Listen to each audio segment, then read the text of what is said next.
ವೀಕ್ಷಕರೆಲ್ಲರಿಗೂ ಸಾಪ್ತಾಹಿಕ ಭವಿಷ್ಯವಾಣಿ ವಿಶೇಷ ಕಾರ್ಯಕ್ರಮಕ್ಕೆ ಸ್ವಾಗತ.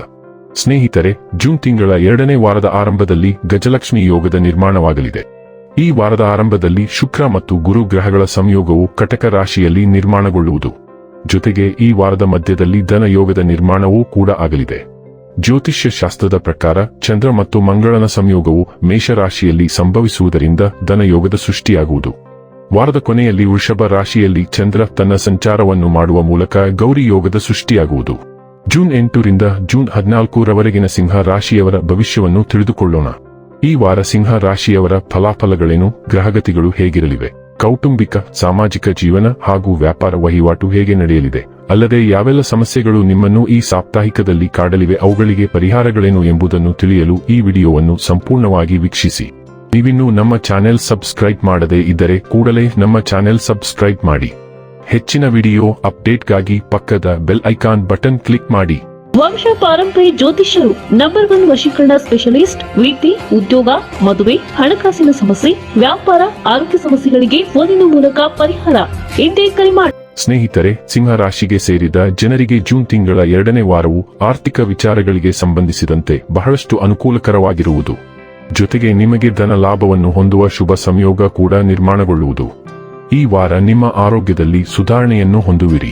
ಹಾಗೆ ಯಾವುದಾದರೂ ಹಳೆಯ ಆರೋಗ್ಯ ಸಮಸ್ಯೆ ನಿಮ್ಮನ್ನು ಕಾಡುತ್ತಿದ್ದರೆ ಈ ವಾರ ನಿಮಗೆ ಆದ್ದರಿಂದ ಮುಕ್ತಿ ದೊರಕುವುದು. ಪ್ರೀತಿಯ ಜೀವನದಲ್ಲಿ ಮೊದಲಿಗಿಂತಲೂ ಹೆಚ್ಚು ಸಂತೋಷವನ್ನು ಹೊಂದುವಿರಿ. ಹಾಗೆ ನಿಮ್ಮ ಸಂಗಾತಿಯಿಂದಾಗಿ ಕೆಲವು ವಿಚಾರಗಳನ್ನು ಕಲಿಯುವ ಅವಕಾಶ ಲಭಿಸುವುದು. ಬೃಹಸ್ಪತಿ 12ನೇ ಮನೆಯಲ್ಲಿ ಇರುವುದರಿಂದ ನಿಮ್ಮ ಆರೋಗ್ಯ ಜೀವನಕ್ಕೆ ಈ ವಾರ ಅನುಕೂಲಕರವಾಗಿ ಕಾಣುತ್ತಿದೆ. ಏಕೆಂದರೆ ಈ ಸಮಯದಲ್ಲಿ ನಿಮಗೆ ಯಾವುದೇ ದೊಡ್ಡ ಕಾಯಿಲೆ ಬರುವ ಸಾಧ್ಯತೆ ಕಡಿಮೆ ಇದೆ. ಆದ್ದರಿಂದ ಉತ್ತಮ ಆರೋಗ್ಯವನ್ನು ಆನಂದಿಸಿ ಮತ್ತು ನಿಯಮಿತವಾಗಿ ವಿಟಮಿನ್ ಸಿ ಯುಕ್ತ ಆಹಾರ ಪದಾರ್ಥಗಳನ್ನು ಸೇವಿಸಿ. ಈ ವಾರದ ಆರಂಭದಲ್ಲೇ ನಿಮ್ಮ ಜೀವನದಲ್ಲಿ ಬರುತ್ತಿರುವ ಎಲ್ಲಾ ರೀತಿಯ ಆರ್ಥಿಕ ತೊಂದರೆಗಳು ದೂರವಾಗುತ್ತವೆ ಮತ್ತು ಅದರಲ್ಲಿ ಉಂಟಾದ ಸುಧಾರಣೆಯಿಂದಾಗಿ ವಾರದ ಮಧ್ಯದಲ್ಲಿ ನಿಮಗಾಗಿ ಅನೇಕ ಅಗತ್ಯ ವಸ್ತುಗಳನ್ನು ಖರೀದಿಸುವುದು ಸುಲಭವಾಗುತ್ತದೆ. ಇದರಿಂದ ನೀವು ನಿಮ್ಮ ಸುಖ ಸೌಲಭ್ಯಗಳನ್ನು ಹೆಚ್ಚಿಸಿಕೊಳ್ಳುವುದನ್ನು ಕಾಣಬಹುದು. ಈ ವಾರ ನೀವು ನಿಮ್ಮ ಹಳೆಯ ಸ್ನೇಹಿತರು ಅಥವಾ ಆತ್ಮೀಯರಿಗೆ ಔತಣಕೂಟ ನೀಡಬಹುದು.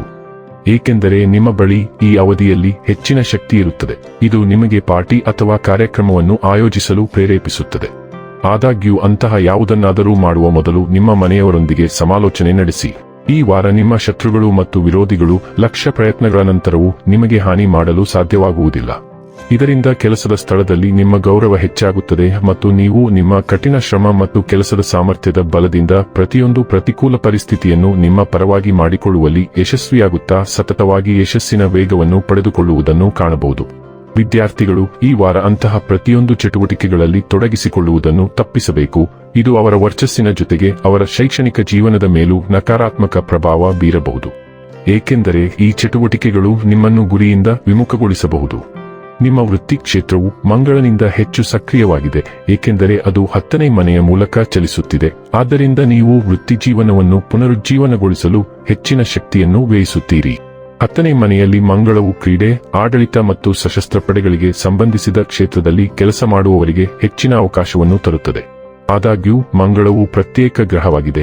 ಆದ್ದರಿಂದ ನೀವು ನಿಮ್ಮ ವ್ಯವಸ್ಥಾಪಕರು ಮತ್ತು ತಂದೆಯಂತಹ ವ್ಯಕ್ತಿಗಳೊಂದಿಗೆ ವಾದಗಳನ್ನು ಹೊಂದಿರುತ್ತೀರಿ. ಅದು ನಿಮ್ಮ ಪ್ರಗತಿಯನ್ನು ತಡೆಯಬಹುದು. ಆದ್ದರಿಂದ ದಯವಿಟ್ಟು ಅಂತಹ ವಿಷಯಗಳಿಂದ ದೂರವಿರಿ.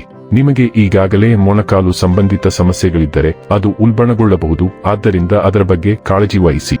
ಈ ಸಂಚಾರವು ಬಡ್ತಿಗಳಿಗೆ ಅವಕಾಶಗಳನ್ನು ಮತ್ತು ವಿದೇಶಿ ವಸಾಹತುಗಳ ಬಗ್ಗೆ ಚರ್ಚೆಗಳನ್ನು ತರುತ್ತದೆ. 11ನೇ ಮನೆಯ ಮೂಲಕ ಸೌರ ಸಂಚಾರ ಚಲಿಸುತ್ತಿದೆ. ಆದ್ದರಿಂದ ನೀವು ನಿಮ್ಮ ತಂಡದ ಜೀವನವಾಗಿರುತ್ತದೆ.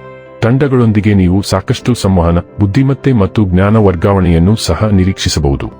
ಈ ಸೂರ್ಯ ದೀರ್ಘಾವಧಿಯ ಹೂಡಿಕೆಗಳ ಕುರಿತು ಕೆಲವು ವಿಚಾರಗಳನ್ನು ತರುತ್ತಾನೆ ಮತ್ತು ಆ ಯೋಜನೆಗಳನ್ನು ಕಾರ್ಯರೂಪಕ್ಕೆ ತರಲು ನೀವು ಶ್ರಮಿಸುತ್ತೀರಿ. ವೈಯಕ್ತಿಕ ಮತ್ತು ವೃತ್ತಿಪರ ಕಾರಣಗಳಿಗಾಗಿ ಬಹು ಸಭೆಗಳಿಗೆ ಹಾಜರಾಗಲು ನಿಮ್ಮನ್ನು ಆಹ್ವಾನಿಸಲಾಗುತ್ತದೆ. ಅಂತಹ ಸಭೆಗಳ ಸಮಯದಲ್ಲಿ ಪ್ರಭಾವಿ ಜನರನ್ನು ಭೇಟಿ ಮಾಡುವ ಅವಕಾಶಗಳು ಸಾಮಾನ್ಯವಾಗಿರುತ್ತದೆ. ಆದಾಗ್ಯೂ ನಿಮ್ಮ ತಂಡದ ಸದಸ್ಯರೊಂದಿಗೆ ವಾದಗಳಿಗೆ ಅವಕಾಶಗಳಿವೆ. ಆದ್ದರಿಂದ ನೀವು ಅಂತಹ ಕಾರ್ಯಕ್ರಮಗಳಿಂದ ದೂರವಿರಬೇಕು. ಶುಕ್ರ ಮತ್ತು ಬುಧ ಗ್ರಹಗಳು 12ನೇ ಮನೆಯ ಮೂಲಕ ಚಲಿಸುತ್ತಿವೆ. ಆದ್ದರಿಂದ ನೀವು ಕೆಲವು ಪ್ರಮುಖ ಖಾಸಗಿ ವ್ಯವಹಾರಗಳನ್ನು ಹೊಂದಿರುತ್ತೀರಿ. ಖಾಸಗಿ ಸಭೆಗಳು ಇರುತ್ತವೆ, ಆದರೆ ನೀವು ಮೊದಲ ಬಾರಿಗೆ ಅಪರಿಚಿತ ಜನರನ್ನು ಭೇಟಿಯಾಗದಂತೆ ನೋಡಿಕೊಳ್ಳಿ. ನೀವು ಒಂದು ಘಟನೆಗೆ ತಯಾರಿ ನಡೆಸುತ್ತಿದ್ದರೆ ಅದು ಪರಾಕಾಷ್ಠೆಯನ್ನು ತಲುಪುತ್ತದೆ. 2 ಗ್ರಹಗಳು 12ನೇ ಮನೆಯ ಮೂಲಕ ಚಲಿಸುತ್ತಿವೆ. ಆದ್ದರಿಂದ ನೀವು ವಿದೇಶ ಪ್ರವಾಸ ಅಥವಾ ವಸಾಹತುಗಳ ಬಗ್ಗೆ ಕೆಲವು ನವೀಕರಣಗಳನ್ನು ಪಡೆಯುತ್ತೀರಿ. ಹಿಂದಿನ ಕಾಲದ ಯಾರಾದರೂ ಬರಬಹುದು ಮತ್ತು ಅದು ನಿಮ್ಮ ಮಾಜಿ ಪ್ರೇಮಿಯೂ ಆಗಿರಬಹುದು. 12ನೇ ಮನೆಯು ಗುಣಪಡಿಸುವಿಕೆಯನ್ನು ಸೂಚಿಸುತ್ತದೆ. ಆದ್ದರಿಂದ ನೀವು ಪ್ರಾರ್ಥನಾ ಸಭೆಗಳು ಮತ್ತು ಗುಣಪಡಿಸುವ ಅವಧಿಗಳಿಗೆ ಹೋಗುತ್ತೀರಿ. ಇನ್ನು ಕೊನೆಯದಾಗಿ ಮಾಡಿಕೊಳ್ಳಬೇಕಾದ ಉಪಾಯಗಳ ಕುರಿತು ನೋಡುವುದಾದರೆ, ಚಂದ್ರನನ್ನು ಬಲಗೊಳಿಸಲು ಬೆಳ್ಳಿಯ ನಾಣ್ಯವನ್ನು ನಿಮ್ಮೊಂದಿಗೆ ಇರಿಸಿಕೊಳ್ಳಿ. ಬೆಳ್ಳಿಯು ನಿಮಗೆ ಶುಭ ಫಲವನ್ನು ನೀಡುವುದು, ಹಾಗೆ ನಿಮ್ಮ ಸ್ವಭಾವದಲ್ಲಿ ಶಾಂತಿ ನೆಲೆಸುವುದು. ವೀಕ್ಷಕರೇ, ಇದಾಗಿತ್ತು ಸಿಂಹ ರಾಶಿಯ ಜಾತಕದವರ ಜೂನ್ 8 ರಿಂದ ಜೂನ್ 14 ರವರೆಗಿನ ಫಲದ ಮಾಹಿತಿ ಇಷ್ಟವಾದರೆ ವಿಡಿಯೋವನ್ನು ಲೈಕ್ ಮತ್ತು ಶೇರ್ ಮಾಡಿ. ಹಾಗೆ ಚಾನೆಲ್ ಸಬ್ಸ್ಕ್ರೈಬ್ ಮಾಡುವುದರ ಜೊತೆಗೆ ನಿರಂತರ ವಿಡಿಯೋ ಅಪ್ಡೇಟ್ಸ್ಗಳಿಗಾಗಿ ಪಕ್ಕದ ಬೆಲ್ ಐಕಾನ್ ಕ್ಲಿಕ್ ಮಾಡಿ.